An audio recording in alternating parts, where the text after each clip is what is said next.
Abby Marsh, welcome to the podcast. Thanks so much for having me. How should we think about what a psychopath, or do you prefer a sociopath, actually is? That's a great question. So there is this weird dichotomy in how people talk about the disorder. The term sociopath is vastly preferred in the media and literature. There's a couple of very famous memoirs that came out about people who were self-described sociopaths. It's not a term that's used anymore by clinicians or researchers. And we primarily use the term psychopathy. And I don't even use the term psychopath anymore, mainly because it occurred to me that we don't refer to any other people by their disorder anymore. You know, we don't refer to somebody as a schizophrenic or an anorectic anymore. We've switched to kind of person first language. And so I've thought that, people with psychopathy probably deserve the same. So all that said, psychopathy is a personality disorder. It's not in the Diagnostic and Statistical Manual, the DSM, that's used to define and diagnose other personality disorders for really complicated reasons. But it is a clinical disorder, and it's characterized by sort of three main types of traits. One, a bold, fearless, dominant personality, socially dominant. Meanness or callousness, this is probably the trait people most closely associate with it. Lack of remorse, lack of guilt, lack of compassion, etc. And then finally, disinhibition. So difficulty sticking to a plan, difficulty keeping promises, irresponsible behavior, sometimes very spontaneous, clearly poorly planned antisocial behavior that lands people in trouble. So I once had somebody explain to me the difference between a sociopath and a psychopath as being that a psychopath is somebody who has, I guess, in your language, all three of those sets of traits, right? Who is disinhibited, who Yeah. wants to dominate the world, and so they end up doing really bad acts. Whereas a sociopath may be somebody who doesn't have fellow feeling, right? Who doesn't feel remorse if they've hurt somebody, who doesn't feel bad about things that they've done in the world, but who may be relatively well adjusted, who may think that it's in my interest not to hurt others because otherwise I might go to jail or other bad things might happen. But still is lacking that dimension of fellow feeling. Now, you're saying that sort of there isn't this principal distinction between the term sociopath and the term psychopath. Is there a distinction between those two types of people? Like, would you say that there are some people who have this one set of traits quite strongly, but not the other sets of traits, or are they really correlated with each other? Such good questions. And that's a really interesting description that you were given about the difference between the two. That's even a new one. I mean, I've heard, probably 20 different, and this includes clinicians and researchers describing the two terms, and what distinguishes them. And you'll get many, many different explanations. So first of all, like it's totally possible for people to be persistently antisocial, but not because they lack the capacity for empathy or remorse. And I would say that most people with psychopathy, it's not that they totally lack the capacity for empathy or remorse, but it's very, It's downregulated. yes, it's very suppressed. It's very, they feel these emotions very mildly or very, very rarely, like maybe only with reference to one or two people. Oh, that's interesting because I think we do also tend to think about like it's a switch. Most people have it, and then some people don't have it at all. Yeah. Whereas you're talking about it nearly, I know it's a normal distribution or something, but like you know, most people have it to a relatively typical degree, and then like a bunch of people are going to have it less than others, but they might still feel it for their mom or for Yeah. their best friend or Yeah. for the person they love or whatever, but not for anybody else. Or they might feel it more dimly than others. That's interesting. What do you think is the distribution? I mean, is it something like a normal distribution, or like how should we think about this? I think it's certainly a distribution, so it has that classic sort of bell curve shape. But probably it shifted so that most people are on the plenty of empathy side of the distribution, and then the tail of people who experience very little empathy and compassion is a long tail, but a very small number of people are down there. I have worked with people who say they have never experienced anything like what most people describe as empathy or remorse or compassion. So they exist. But that's a small percent of people. Much smaller than the percent of people who say they wish that they could experience less empathy and compassion for others. Interesting, right? Because that too can be debilitating if you sort of, you inadvertently, step on a bug, and you're so empathetic for the natural world that you're terribly guilt-ridden about having inadvertently done that. That also seems like a kind of ill-adjustedness. It can be. It can be. Yeah, and empathy and compassion and guilt do sort of swim together. So that's the downside of being a compassionate, empathic person is you will often feel guilt about not having done even better, even though you're probably a nicer person than average. Interesting. So let's get back to empathy and what people who have really strong empathy feel as part of a conversation as well. But sticking with the other end of the spectrum, obviously one reason why we're interested in this topic is that it drives a lot of bad behavior, right? That a lot of criminals, a lot of people who, serial killers, a lot of perhaps some politicians who do terrible things seem to suffer from some form of psychopathy. What drives bad behavior here? Is it really primarily this question of do you have empathy for others, or is it do you have empathy for others plus those other ingredients? What do you think is sort of predictive? With the patients you work with, when do you really think, oh dear, I'm worried for the people in their life? Is it just how little empathy they have for others, or is it that plus some other thing about them? These are great questions. Yeah, so each one of these prongs that makes up psychopathy, the bold, socially dominant personality, the empathy and compassion, low amount, and the disinhibition, each one of those can drive antisocial behavior for different reasons. And I sort of think of them as like each a different kind of gas or brakes. And so you can be a very antisocial person who has at least the capacity for empathy and compassion just because you're so disinhibited. Yeah, right. You see something, you want it, you want to do it. Or maybe you're very bad at controlling your anger. You have something called intermittent explosive disorder where it's just really easy for things to get under your skin and you blow up in a disproportionate way and you feel awful afterward. Every time this happens, you're like, I can't believe I did this again. And it just was too hard for you to control those emotions. In addition, I think there are people who are driven in particular by status goals. So people who are very bold and socially dominant really, really like to have higher status than other people. And I think that sometimes those goals can drive you to act in ways that are antisocial, even though you have the capacity for empathy, but you've just decided not to deploy it. You don't, there are certain people who you view as not worthy of empathy. You're compartmentalizing your empathy. And I think there are a lot of people who are pretty functional in their normal social lives, right? They have a pretty normal family life, they have friends, and long-term friendships, right? Friendships that don't typically emerge in people who are truly pathologically psychopathic. It's very hard to maintain friends long-term when you view other people as instrumental ends to be used to achieve your goals. And that, I would say, is... Because at some point they're going to figure that out and they'll feel used and they'll think, I don't want to be your friend. Right, because the friendship was only ever based in people who are highly psychopathic on the desire to get something out of it. It's not a typical way of bonding with people. But I do think that there are people who can feel close bonds with people, but they're just so driven by their, need to dominate or to acquire that empathic capacity gets switched off or suppressed by those goals. I'm trying to think of what this model looks like. I mean, one perhaps overly simple way of thinking about this is that we have desires in the world, and we do things in order to serve those desires, and then we have inhibitions, right? And one of the obvious inhibitions is empathy for others. I'm not going to do this because it'll upset somebody, right? And so is it sort of like one minus the other? I mean, is it really sort of like, what is the relation between those two things? And so you could imagine somebody who's actually very empathetic, but who has such uncontrollable rages, but they act really poorly, or somebody who perhaps has very, very little, perhaps no compassion for others, but they're just quite impassive. They just don't happen to have particularly strong desires in the world, and so they calculate that it's in their rational self-interest never to break the law, never to do something that will cause lots of drama because they just want a quiet life of, sitting at home watching Netflix or whatever. Yeah, and there are plenty of psychopathic people exactly like that, who they don't particularly care about other people. They just kind of want what they want. But the stuff that they want is pretty easy for them to get for whatever reason. Maybe because they have, particular cognitive skills and talents that make, having a pretty easy life not that big of a challenge for them.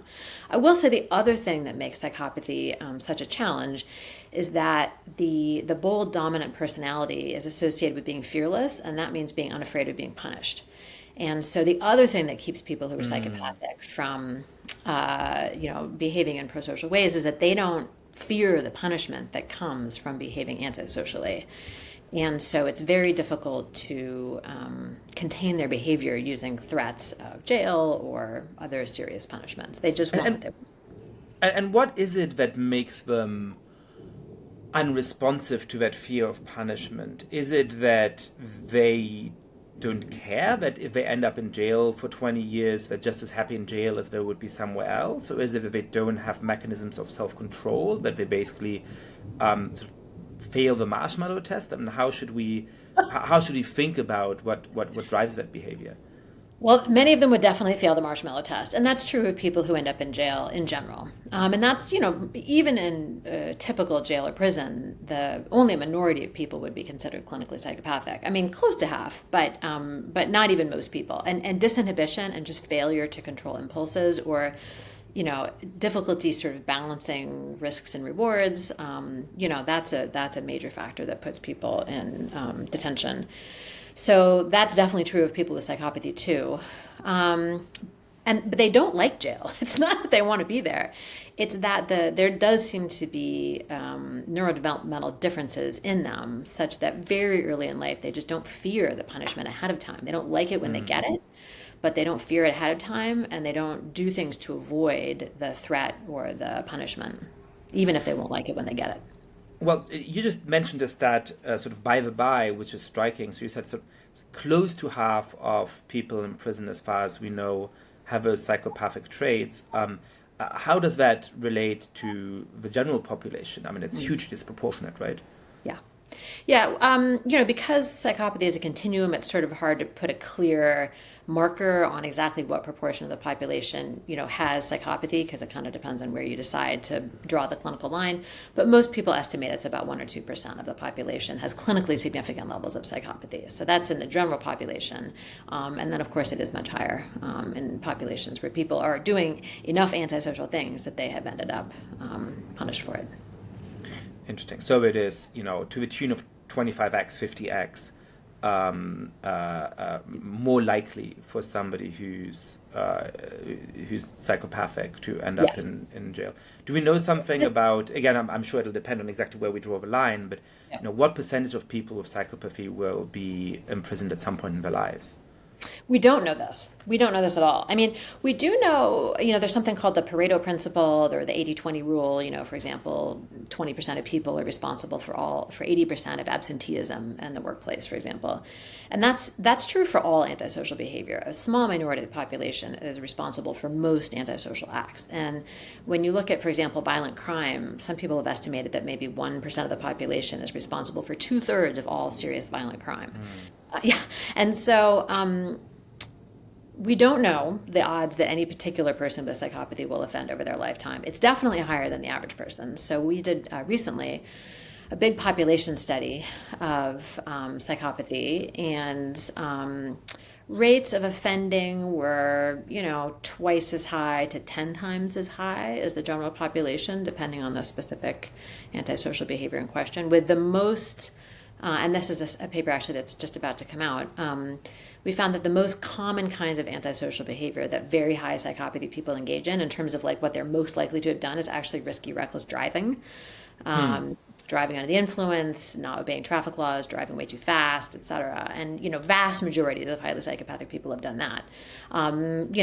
Somewhat smaller percentages have actually been convicted or punished for it, but they all do it. And then, much smaller percents have committed assault, maybe 40%. Again, smaller proportions actually have been arrested for it. Interesting. So if we think again of these 3 different clusters of character traits that are necessary, according to the DSM, to classify somebody as psychopathic, are they correlated with each other? I mean, if you have one of these 3 character traits, does that make it more likely that you have the other 2 as well? Or are we simply saying that, say, 15% of the population have each of those character traits, and the people who end up having psychopathy are the ones who just happen to have 0.15 times 0.15 times 0.15, you probably end up with a little bit lower, so let's say 20% of each, right? and we're really not correlated with each other. Does having one of these sets of character traits also drive the other, or is just genetically related in some kind of way, or related in terms of your upbringing, or are they independent of each other? Oh my gosh, you have like 12 really interesting questions all embedded in there. So the top question is whether these three clusters of traits are correlated with each other. Yes, to some degree. So especially the sort of meanness and callousness and the disinhibition, those are pretty strongly correlated with each other. Maybe 0.4, I mean, not 0.7, or they'd be the same thing. And then the bold, dominant personality, less so. I mean, as low as 0.15 probably. Although when you do the developmental studies that follow kids over time, that does seem to be the core trait. That's the first trait that we see emerging early in childhood that puts the child at risk for all the other sequelae of psychopathic traits.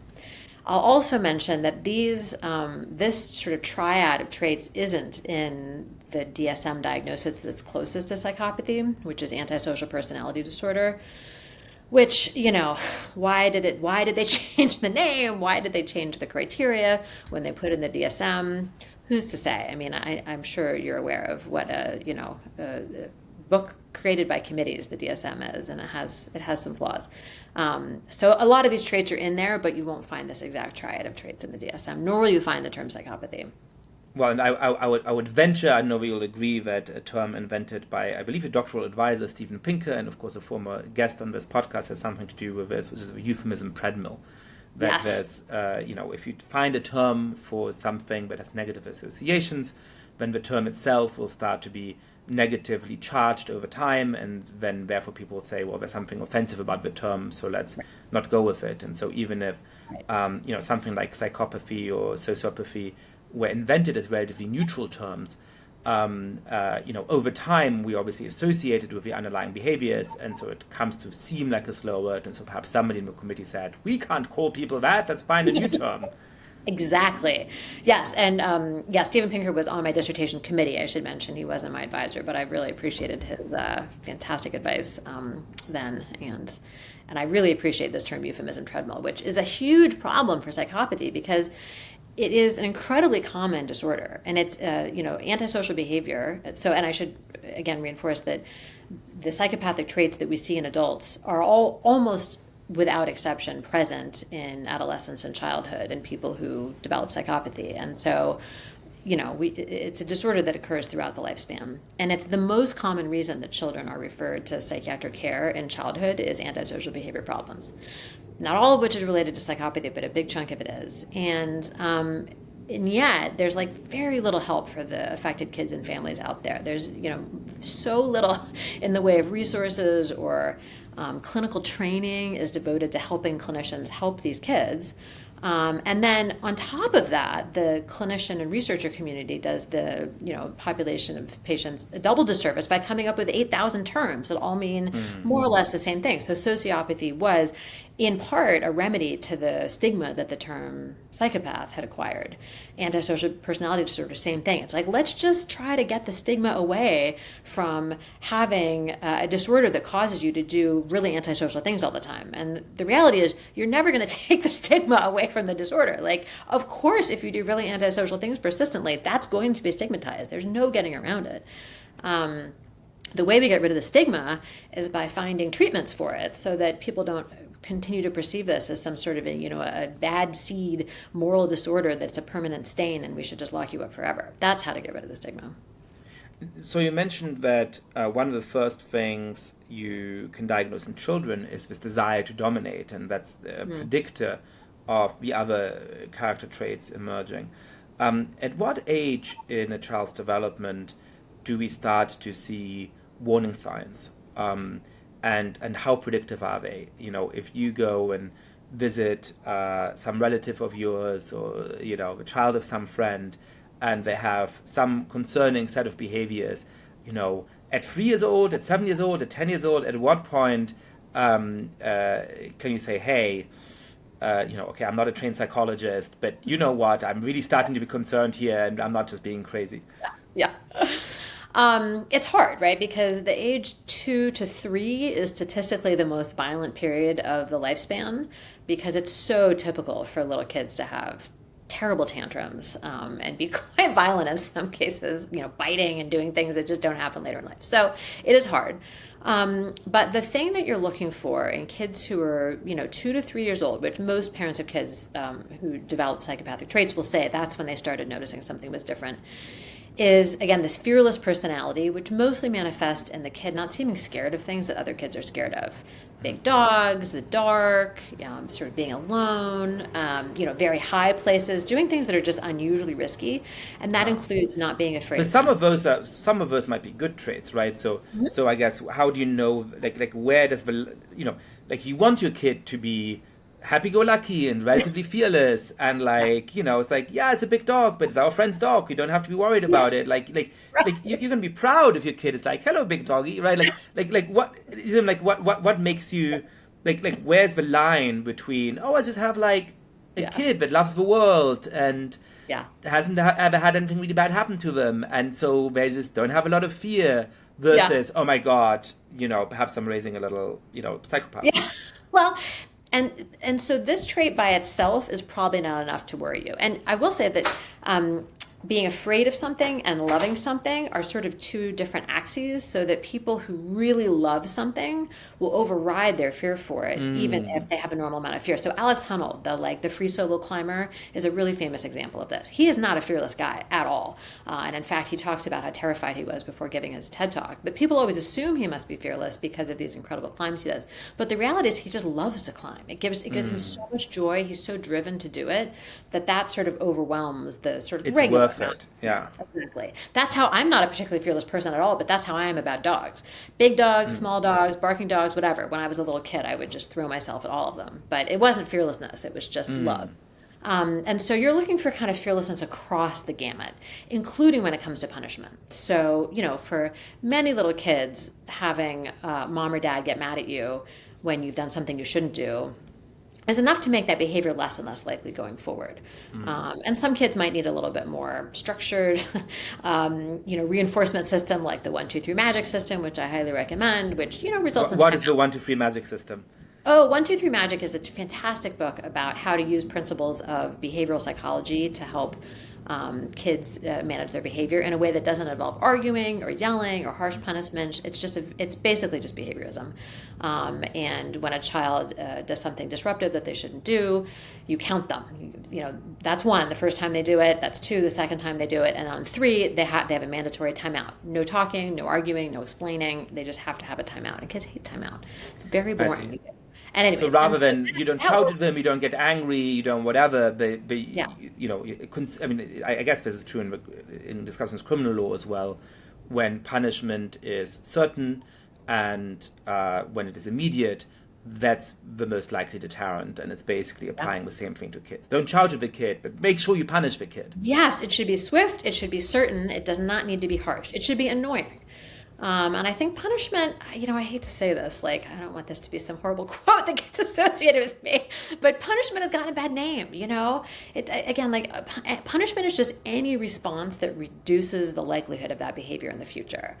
And when you are a parent, there is just no possible way to only use reward and reinforcement to shape your kids' behavior. Kids will just do things they shouldn't do sometimes. And just using simple, swift, certain, annoying consequences like timeout, for most kids, that's plenty, and that will shape their behavior just fine. For kids who have this bold, fearless personality, though, it won't. And one of the problems is that for most parents who just have no idea what they're dealing with, they're like, I don't understand. I have other kids and this worked fine for them. Why is this kid not responding to these mild punishments?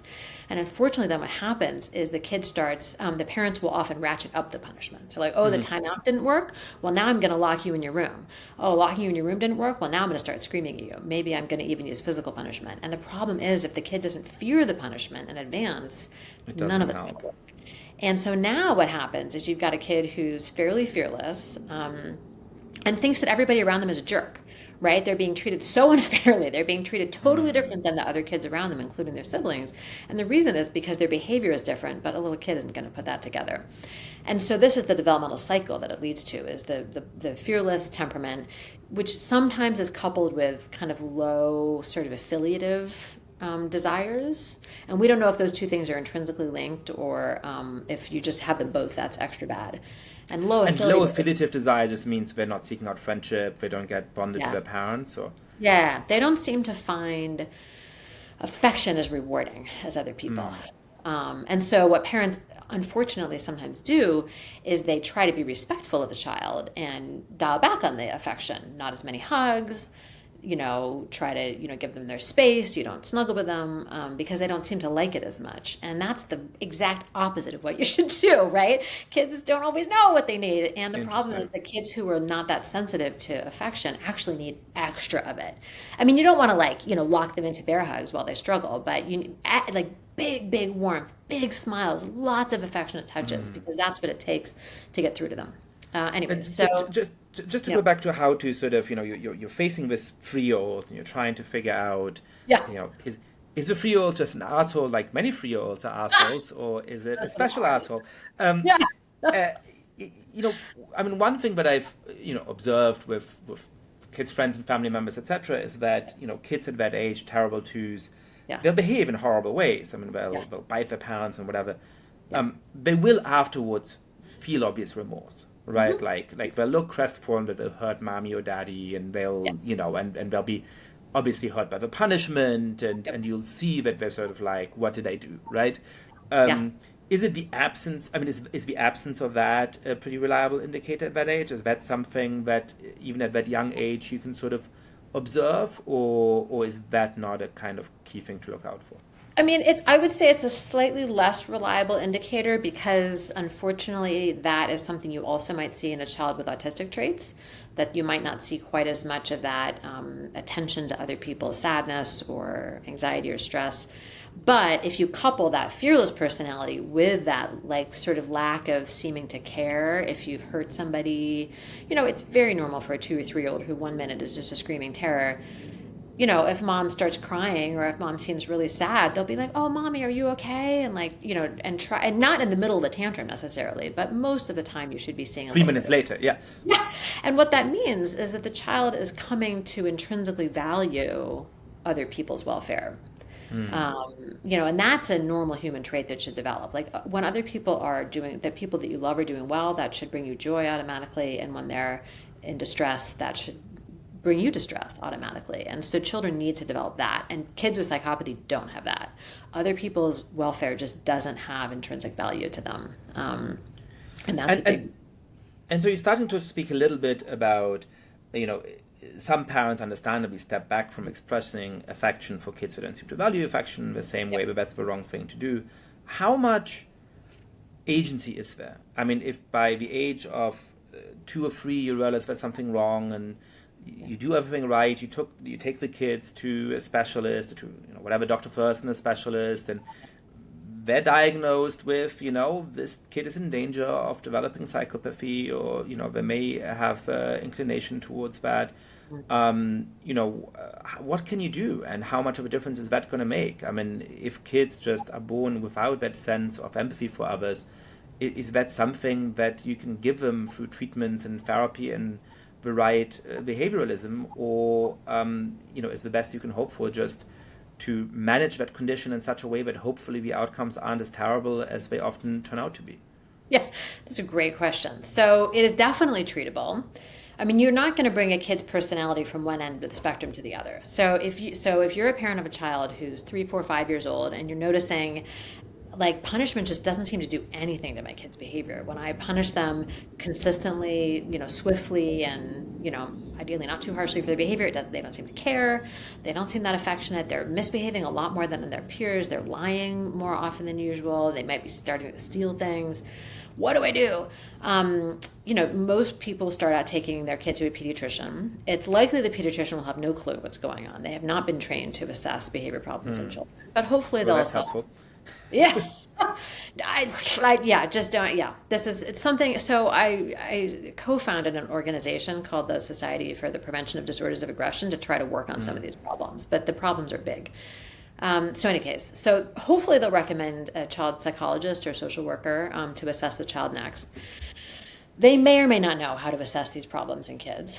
And they may, even if they recognize that your child probably qualifies for a diagnosis of conduct disorder, which is, kind of the child equivalent of psychopathy, or at least some of it is, or oppositional defiant disorder. Those are the major disorders names that we give kids who look like they're on a trajectory toward persistent social behavior.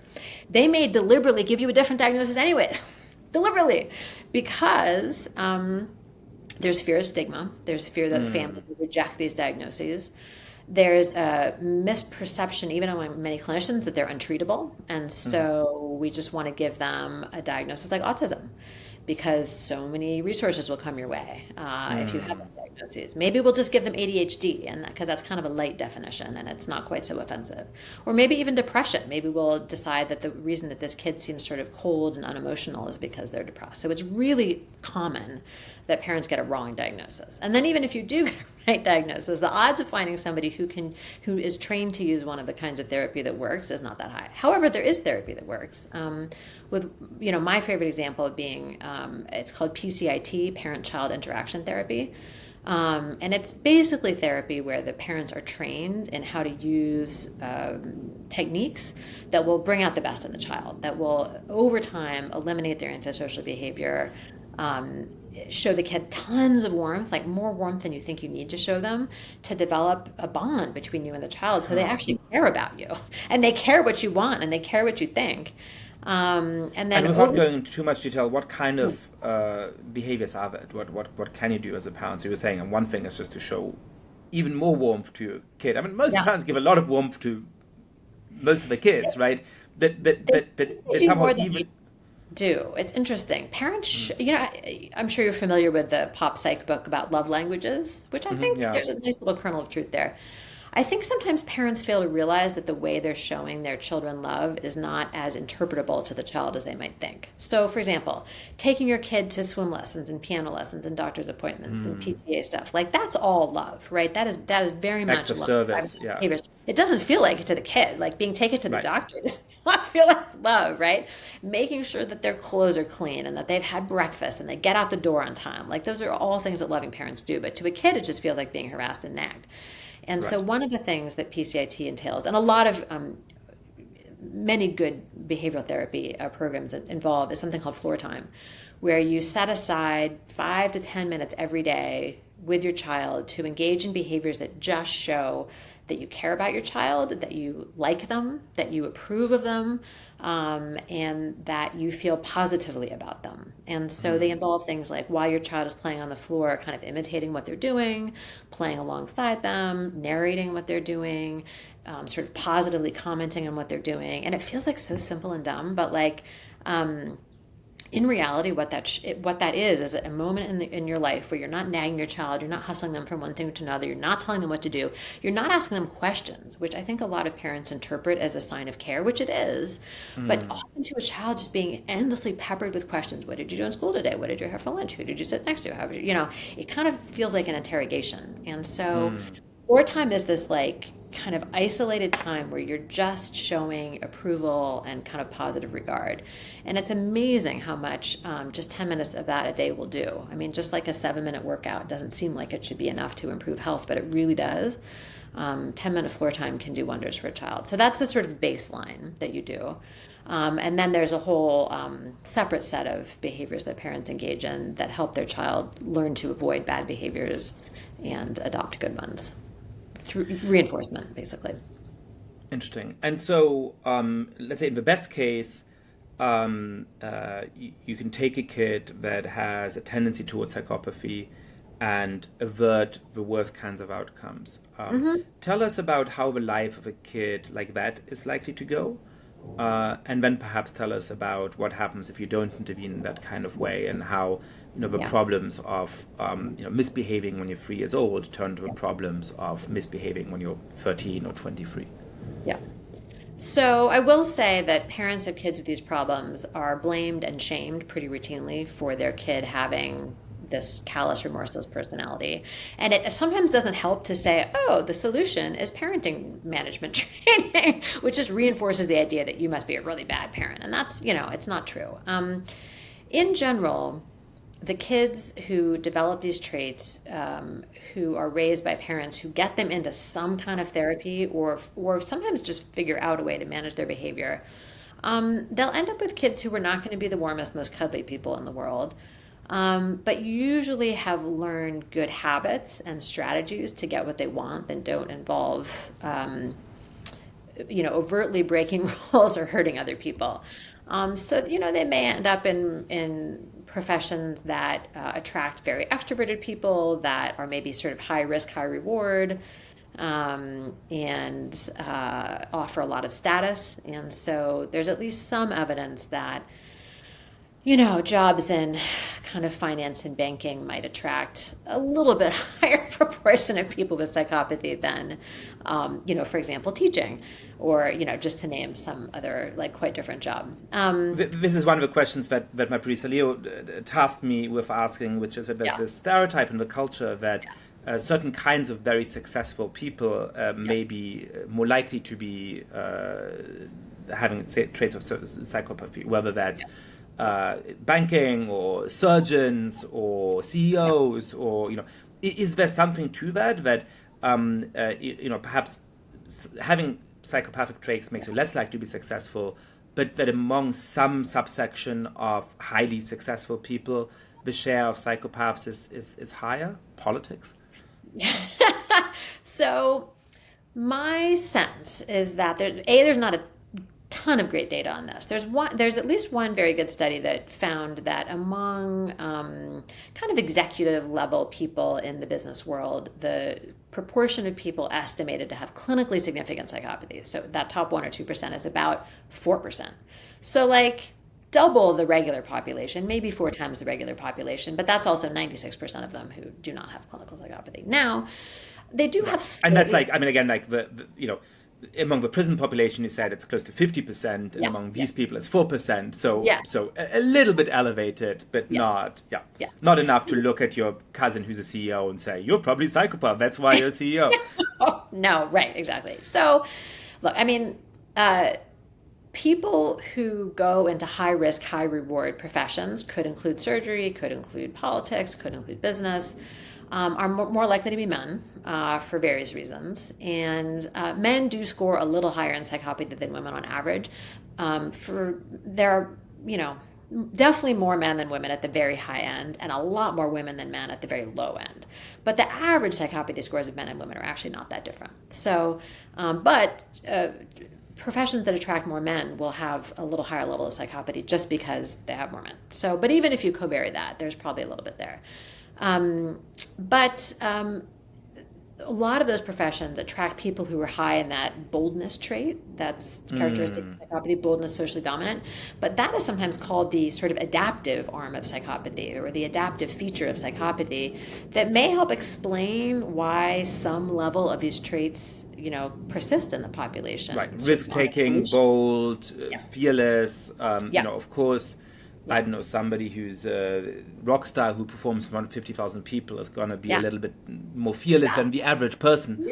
But that's not necessarily a bad thing. But it would explain some of that statistical correlation. Exactly. This is just personality now we're talking about. Most personality variation is just what makes the world go round. It's what makes life colorful. And most personality traits, there's quite a wide range that can be adaptive in particular contexts, right? Some contexts it's more adaptive to be introverted and some extroverted. And that's true for psychopathic traits up until you get to the very high end. And that's not adaptive in almost any context, because you burn bridges with everybody everywhere you go by mistreating them and using them for your instrumental purposes. Bernie Madoff is probably an example of somebody who, just based on what I've been able to find about him biography-wise, was probably psychopathic. He was just using people to meet his own instrumental goals. I don't know that much about the Madoff case. What's the evidence for that? From my understanding of it, at the beginning he was kind of running a relatively normal investment business, and when he made promises that were a little bit bigger than they should have been, and then he was like, oh damn, in order to keep this going, I have to take in more and more money, and it sort of turned into a Ponzi scheme. But again, I really don't know the details of the case, and so I'm probably missing key elements of it. But that seems like something that an average asshole might end up in that situation, right? Like he didn't You set certainly off saying, I'm gonna perpetrate the biggest financial fraud in history. He was like, I'm gonna invest these people's money and make a lot of profit. And like, oh shit, either I go bankrupt now or I somehow fudge the numbers. And 10 years later, he's in way over his head. What element of what he did sort of indicates to you that actually there was more to it than bad? It's a good question. So, and I will say it's been a little while since I did a little dig into his biography. So what you're looking for is never sort of one thing, because you're 100% right. It's totally plausible that somebody who's, sort of leveraging the money they have to invest and try to build up an even bigger portfolio could just get in over their head. And not because they're trying to use people, like they really were trying to do the right thing, more or less. And just got it over their head and ended up getting all these people bankrupt. That could happen. The information you're looking for to distinguish between somebody who just kind of did one bad thing, even if it's a really big bad thing, and somebody who's truly psychopathic is patterns of behavior sort of throughout the different parts of their life. And here I'm not talking about Bernie Madoff in particular because I'm not confident enough about my memory about his biography. But let's say you're looking at somebody's life that you suspect may be psychopathic on the basis of some antisocial thing that you know that they've done. First, you want to look at their relationships, and you want to look at their relationships over time. Do they have evidence of having real friendships, like friendships that are based on like true mutual affection and sort of reciprocally, benefiting one another? Romantic relationships with their children. Do those seem to be characterized by true, sincere affection? When something bad happens to somebody you love, are you truly upset about it? You want to look over time, biographically. So for people who are psychopathic, there's almost always evidence in early childhood that their behavior was already very difficult to control. For example, children who were sent to special schools that were trying to manage their behavior, that might be an indicator that their behavior was completely unmanageable to their parents. It's not the only reason kids get sent to special schools, but it is like a characteristic thing you might see. Was there evidence that they were engaged in sort of juvenile delinquency, were underperforming in school? And those sorts of biographical details are really helpful to look at. And then, it's very rare that people who are doing fraudulent, dishonest things in the business realm are not also doing things like that in the personal realm, maybe in romantic relationships. So you sort of want to look at sort of multiple prongs to get an overall portrait of somebody who truly does not care about other people's welfare and mostly is just using other people to get what they want. So we have another set of questions from Leo. One part of this is, okay, so perhaps it's not true that CEOs are much more likely to be psychopathic. Is it true that psychopaths are often particularly charismatic, that they have this ability to manipulate people that somehow goes beyond that of the average person? Relatedly, we have the holidays coming up. If you go to your Christmas gathering or whatever your favorite holiday may be, and your cousin's significant other that you're bringing around for the first time seems to you to have behaviors that may be indicative of psychopathy. How do you think through whether you just talk yourself into a rage and have need to touch grass, or whether you in fact have to be concerned for the well-being of your relative? So this is what's so confounding about psychopathy is how hard it is to detect in just a casual interaction. I would say impossible. I don't think any psychopathy researcher I've ever met says that there's any kind of tell in casual conversation that can reliably indicate that somebody is psychopathic, because people who are psychopathic are shapeshifters. They again, and this is not true of everybody, right? But most of the psychopathic people that I've worked with and the work that I do will say that they mask in most interactions that they're in. They'll present the face to the people they're interacting with that they think those people want to see. And often that results in there being some of the most charming, likable, friendly people that you will ever interact with. And they don't seem fake, and most of us have way too much confidence in our ability to detect deception in regular life. We really are not good at it. And everybody I know that works with people with psychopathy has found themselves duped at least once. And so you're out of luck when it comes to detecting psychopathy in your cousin's new boyfriend, unless You happen to know somebody who knows them and can say, like, that guy is not trustworthy. Like, he talks a big game, and it turns out like half the stuff he says isn't true, and it's not even clear like why he was making it up. Like, what was even the point? And like, he's had like 6 different jobs in the last 2 years, and nobody quite knows why. And like, he definitely cheated on his last girlfriend. And like, that's the kind of biography you're looking for. So there's that. Whether people who are psychopathic are unusually charismatic is really hard to say. There's not good data on this. They certainly report that they are. they will say, yes, Who doesn't? Exactly. But that's not very satisfying. It's also possible that it's just that if you, like, people, again, if you want to manipulate people, being charismatic is a really good tool to do it. And so a lot of people who are psychopathic may develop a more sort of charismatic demeanor. They may effort, invest right? into that skill because Exactly. it's particularly important to them to be socially dominant or to get their way. Exactly. It may also be the case that it's just people who are very psychopathic and charismatic cause the most trouble. Those are the ones who you Right. really don't detect. It's maybe an availability bias, right? Where, if there's 100 people of psychopathy, the 90 of them that are not particularly charismatic probably are less successful, they're less likely to become celebrities, they're less likely to become elected office holders. And so the subset of psychopaths that we think about when we consider the conditions are the ones that are charismatic. That's a very good point, actually. Yeah, that's entirely possible. But there's not as good data as I would like on whether, just have a conversation with the average person who has high in psychopathy, do they really come across as more charismatic? Really what they come across is as a genuinely likable person who does not seem particularly antisocial. We really, I have done a little research on this, at this point not published, that people tend to conflate how nice a person is, like how good a person is, with whether they personally like them. And so, for example, like, we are very overwhelmingly likely to assume that political figures on the opposite side of the aisle from ourselves are psychopathic. Right? That's why I always want to, urge people to, like, just because this person has politics that you don't like, whether they're an actual politician or just a voter, like, that's not a sign that they're psychopathic. Like, you don't like them. And I totally get that. But it may be that they think they're doing the right thing, like, sincerely and honestly. That's true probably for ascriptions of psychopathy. It's more broadly just true for ascriptions of moral evil, right? I think it's very tempting to think that my way of seeing the world politically is so obviously true that anybody who disagrees with me must either be stupid or a bad person. Yes. And that's something, an assumption that I see people make all of the time. And I think one of the things that you get from attending a lot of focus groups and listening to people of very different political points of view, but who really do seem like they're genuinely struggling to think about what's right.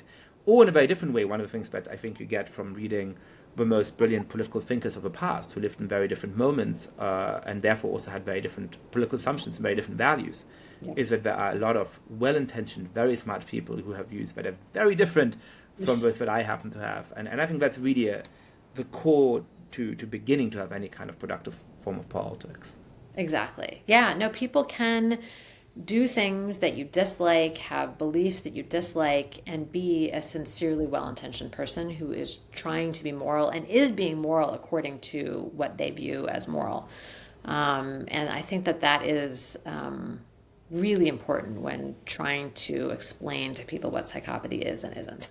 It's not just everybody who disagrees with you politically. That'll be easy to diagnose. I've had more than one conversation with academics that they're like, well, I'll tell you where you can find all the people with psychopathy. They're in the Republican side of the aisle. And I'm like, oh, no. This isn't how it works. I mean, like the most famous social psychology experiment of all time, the Milgram studies was more or less designed to dispel the idea that Germany was a nation full of psychopaths. The belief at the time was, well, you could never have had such a thing happen in Germany as what happened in World War II, unless German people were just unusually callous and heartless and cruel. And it's like, well, that wasn't true at all, Well, and obviously there's the historical point that it's sort of hard to understand why Germans in 1925 were not psychopaths, and 1943 were all psychopaths, and by 1970 we were all back to having normal psychologies. Right? It's not a very convincing explanation. No. You spend a lot of time with psychopaths, right? You spend time studying them in research setups where there's a lot of layers of confidentiality, so that you Yep. elicit really honest responses. Yep. Tell us what it's like, as best you can tell from speaking with those people, to be a psychopath. I mean, how do people think about their own condition? How do people think Yeah. about the world? Um, Yeah. This is a great question. And one thing I should also mention is that there are a couple members of the organization I created, the nonprofit, who themselves have been diagnosed with psychopathy. And they've written fairly well-known memoirs in the last couple of years. One is Patrick Gagne, and the other is Emmy Thomas. And so I've really valued them as colleagues. So I should say I should also, part of the interactions I have with people with psychopathy is as valued colleagues. So I come at this from a lot of different angles. The first work I did in people with clinical psychopathy, or callous unemotional traits, which is the euphemism that we use for children, was in my postdoctoral research when we were doing brain imaging research, trying to understand the neural basis of psychopathy. And so we interviewed kids from all over the greater Washington, D.C. area, and interviewed their parents to try to get a little bit better sense of what made these kids tick. One of the really interesting sort of discrepancies we found was that there was a wide range in how sort of aware the kids were that there was anything different about them. And this, it turns out to be true of adults with not only psychopathy, but lots of different conditions, bipolar disorder, stroke. Some people seem to recognize that there's something different about them, and some people think that there's nothing different about them. Everybody else is just like them. And that obviously makes a big difference when it comes to treatment. If somebody truly has no idea that there's anything different about them, then, it's hard to convince them to get treated. But so I would say the kids who recognized there was something different about them, had reasonably good insight about the fact that they just found themselves doing antisocial things repeatedly that other kids didn't do. And some of them said that they wished that they knew how to stop, because they could tell that it was not working out for them in the long term. Might feel And good they in the didn't say, I wish I knew how to stop because it makes mommy and daddy really sad. They No. said, I realize, I keep getting punished for it, or Yeah. nobody seems to like me or something. Yeah. What Yeah. is it that bothers them? Because they say, this isn't the life I want. And I've talked to many adults who say the same thing. They're like, this isn't the life I want. I want to have friends. I want to have if you're an adult, I want to have a regular job. I want to do, well in my life. For many of the kids I worked with, they've been kicked out of multiple schools. And this just wasn't, many of them kind of do have an image of what a good life looks like. And that's not it for almost anybody. Some of them didn't care. I will say there was a subset of kids who just really didn't care. They found school boring. They didn't see what the point was in doing well. Getting kicked out of multiple schools would hopefully eventually end in being in no school, and then they would have been very happy.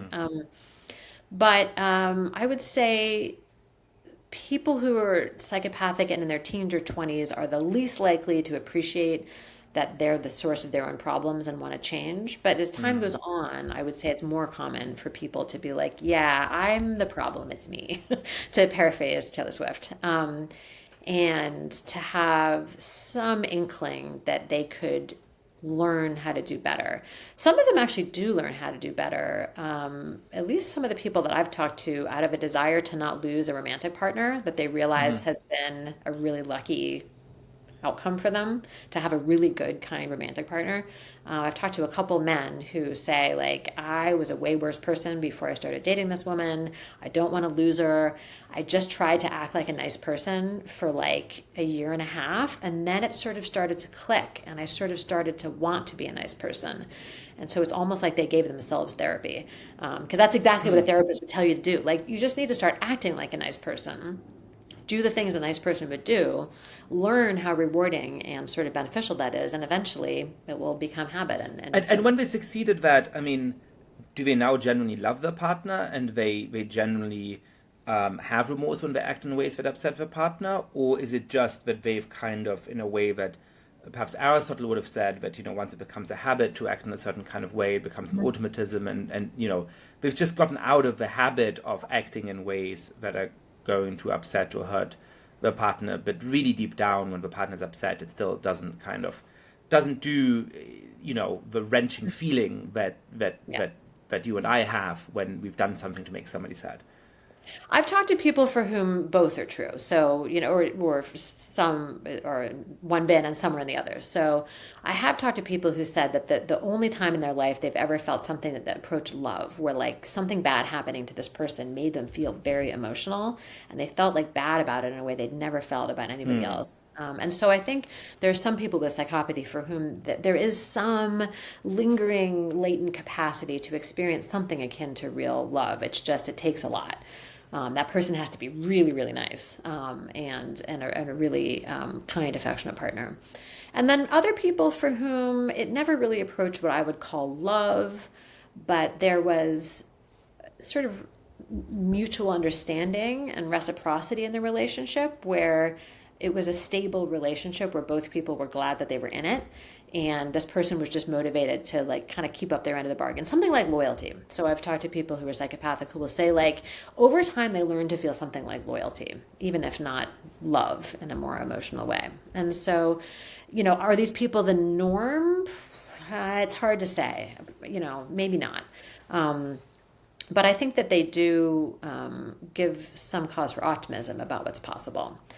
Other people with psychopathy who are less insightful or less repentant as time goes on will say, like, I just want to get what I want.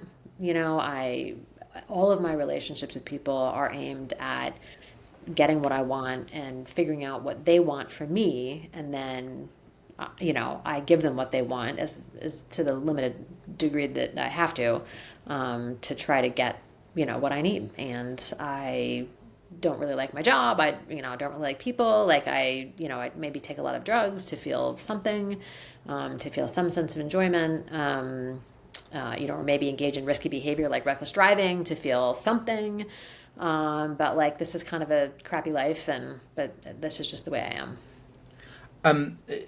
How honest and open are people about the lack of remorse for bad actions or some of the things that they've done? I understand that this is a context in which they know that, you're not going to report what they say to the police, etc. I mean, Yeah. What are the kind of things that they would tell you in that context? What are some of the most shocking things that people have told you?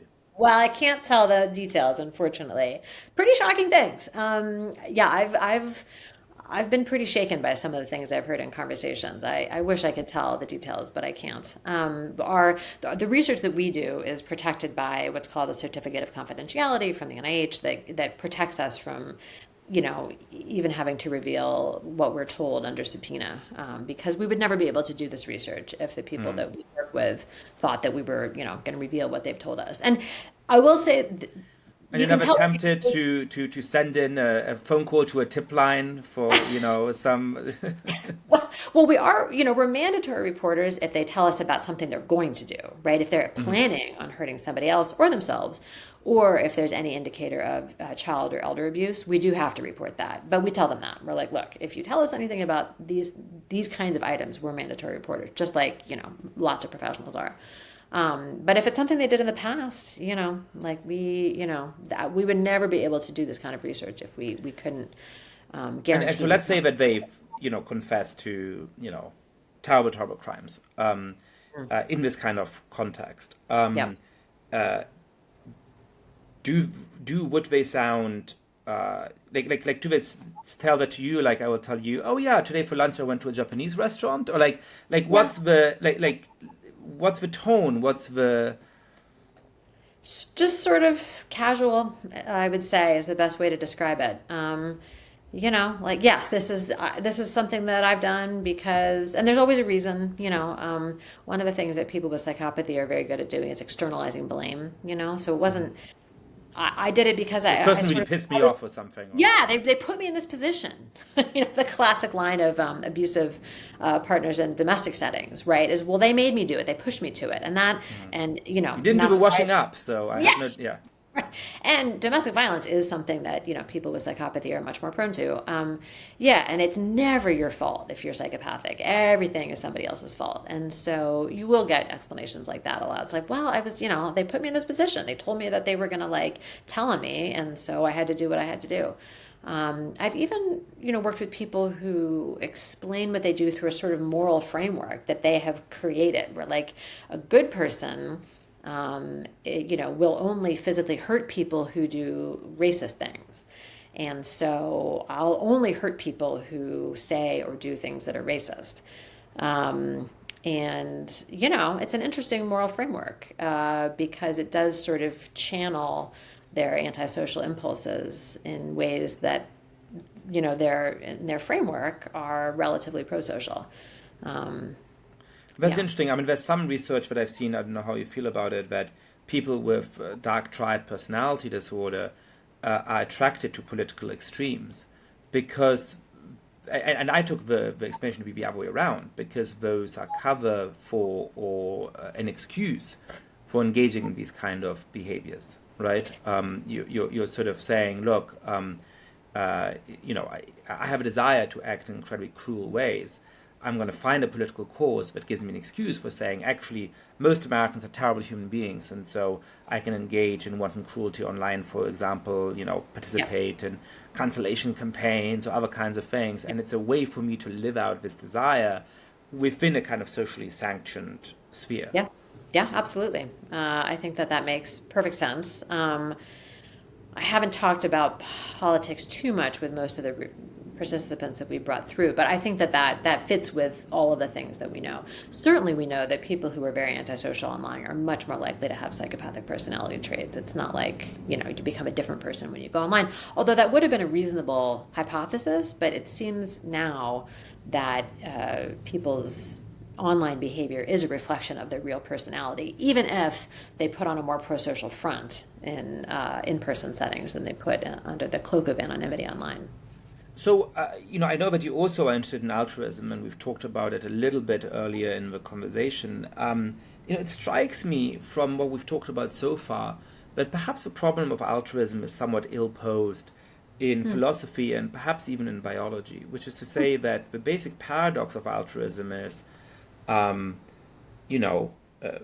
is it that we evolved to have altruism, right? If you could expect people who just serve their own interests to be the most successful, particularly at passing on the genes to the next generation, then over time, altruism would be selected out in a population. And there's various ways of trying to explain that, group level selection versus individual level selection, et cetera, et cetera.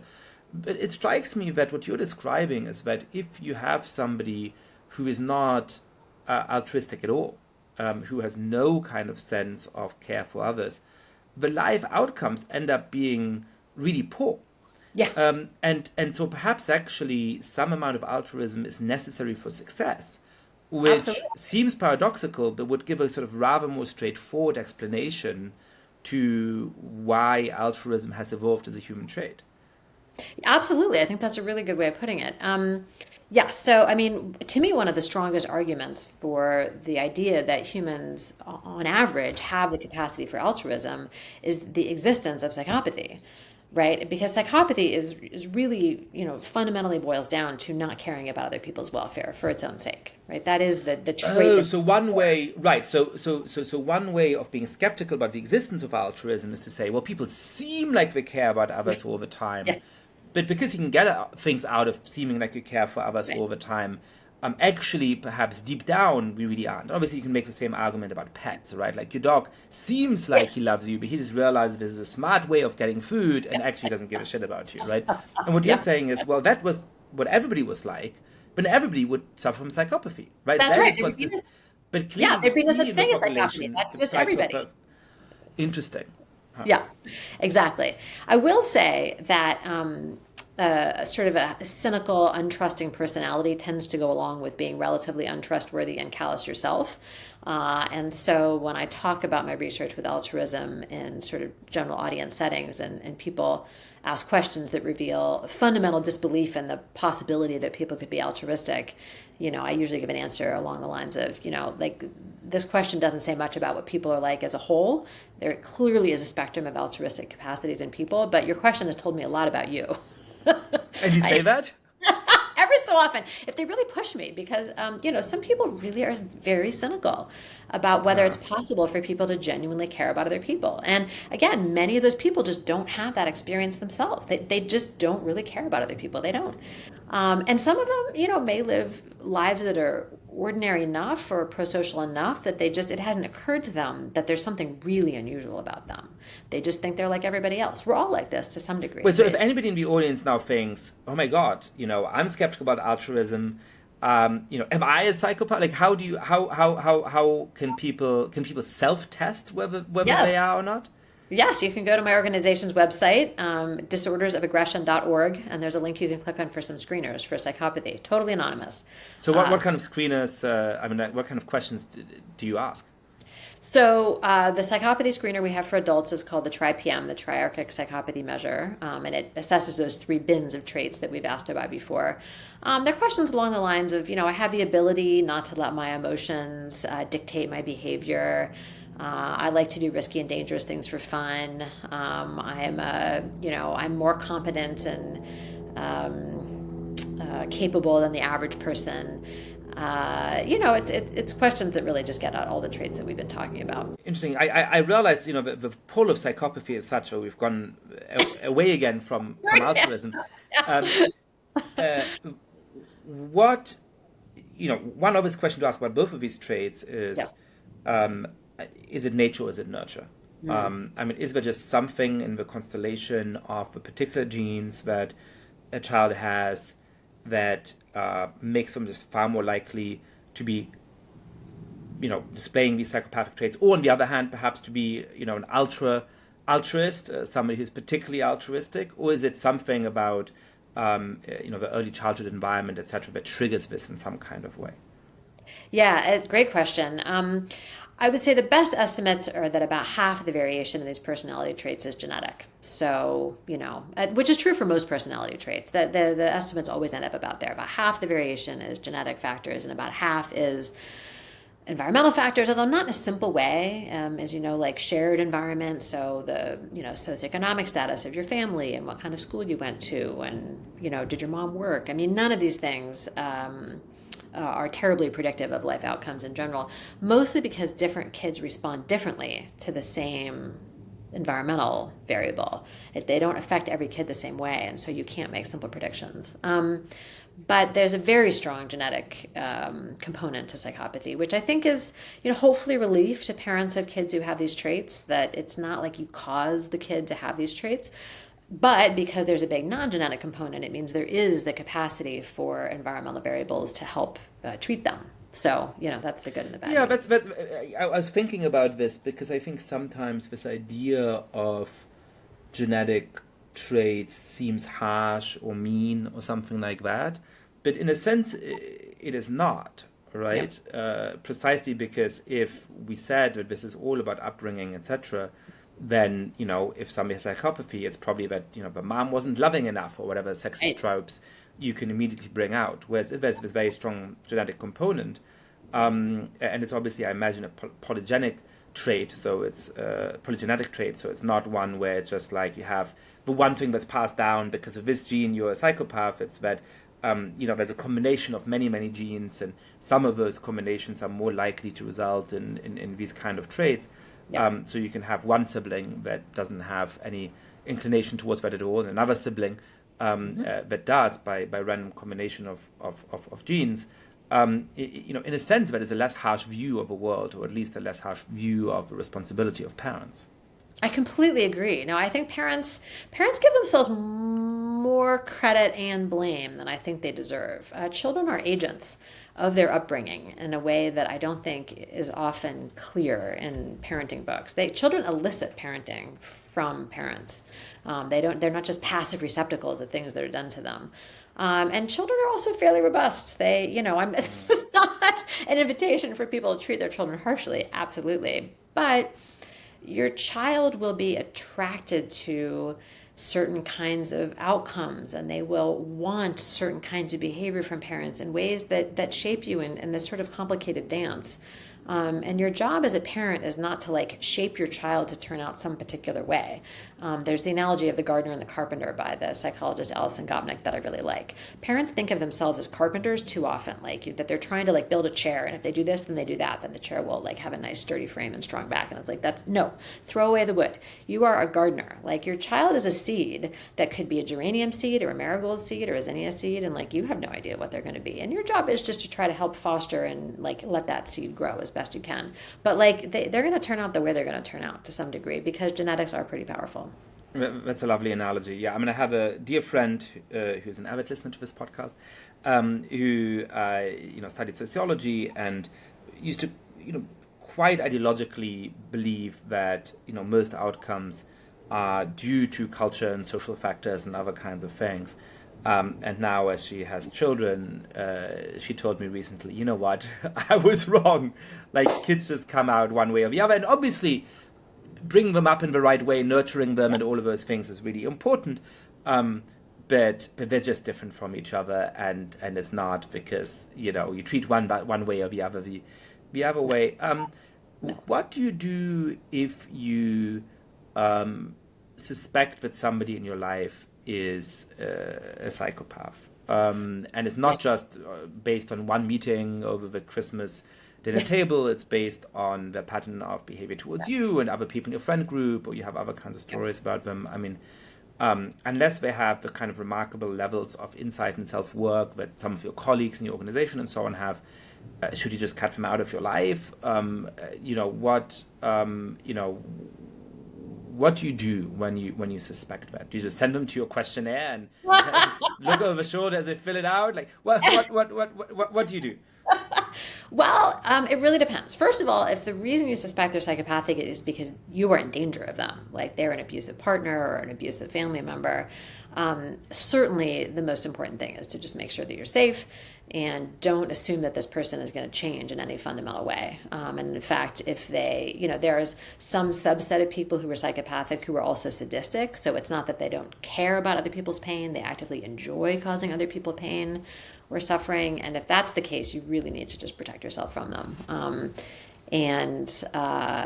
That could involve, not letting them know your whereabouts, separating yourself from them socially, minimizing your social media presence. I certainly have known people that was the recourse that they had to take to just keep themselves safe from this person. Fortunately, many of the people who are psychopathic out there are not that acutely dangerous to other people. I would say, depending on your relationship, let's say this person's a friend, and it's a friend that you value certain things about. You enjoy spending time with them, maybe that there's, share common interests, and there might be a reason that you think this person would be better off if they understood the ways that they're different and sought treatment. And you might do, and I've heard this work anecdotally, some motivational interviewing. How often do you think other people have the experiences that you have? Do you think it's typical for people to drive under the influence that often? Are you happy with the way that your life is going? Have you ever considered the possibility that you might have like a personality disorder that's potentially treatable, that you potentially could change? And then I would very certainly direct them to my organization's website and invite them to take a screener and say, well, maybe it's worth checking out. As to my knowledge, the screeners that we provide are the only empirically, scientifically based psychopathy screeners available on the internet. So, and if they do complete one of our screeners, they'll get a long list of recommendations afterward.